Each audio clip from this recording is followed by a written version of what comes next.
I now call on the representative of Indonesia.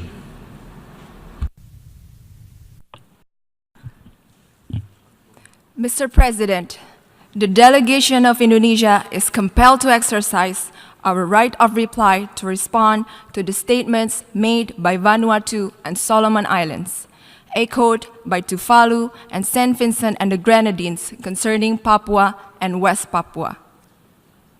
Mr. President, it is one time too many that hoax and false allegations are circulated by individuals that are economically motivated by separatist agenda of Papua and their supporters.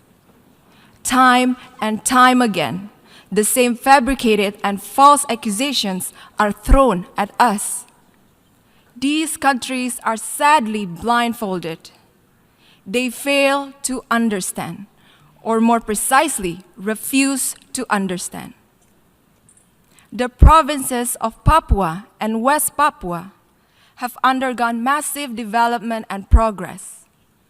During the past 3 years, 4,325 of kilometers roads were built, 30 new seaports, 7 new airports, 2.8 million Papuans have free basic health care. 360,000 Papuan students have free education, with the economy growing at 9.21%. All make Papua and West Papua provinces the fastest growing regions in Indonesia.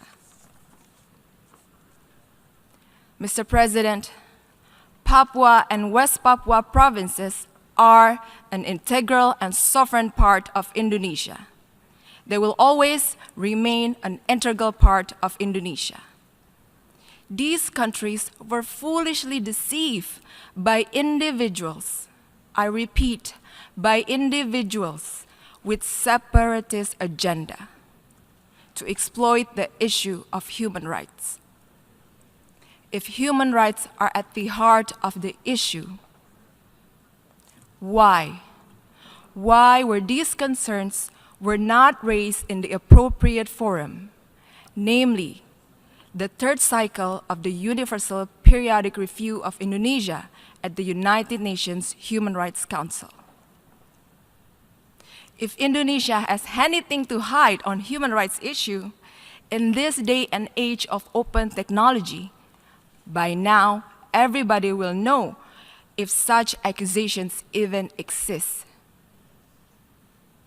Mr. President, Indonesia fails to understand how countries continue to support activities of separatism in other countries.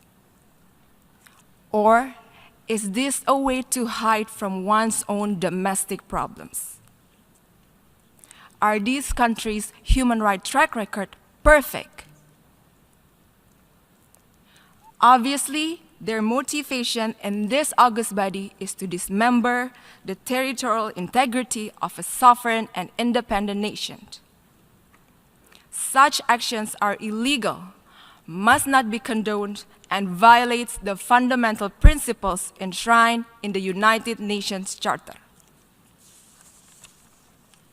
We cannot let this happen. We cannot let this continue on.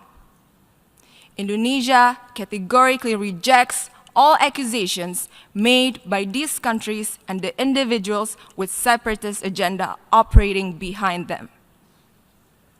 Mr. President, I would like to conclude by quoting an old proverb in Indonesia that says, "Menepuk air di dulang, terpercik muka sendiri," or loosely translated to, if you slap the water in a bucket, then be careful that the water will splash all over your own face. I thank you, Mr. President.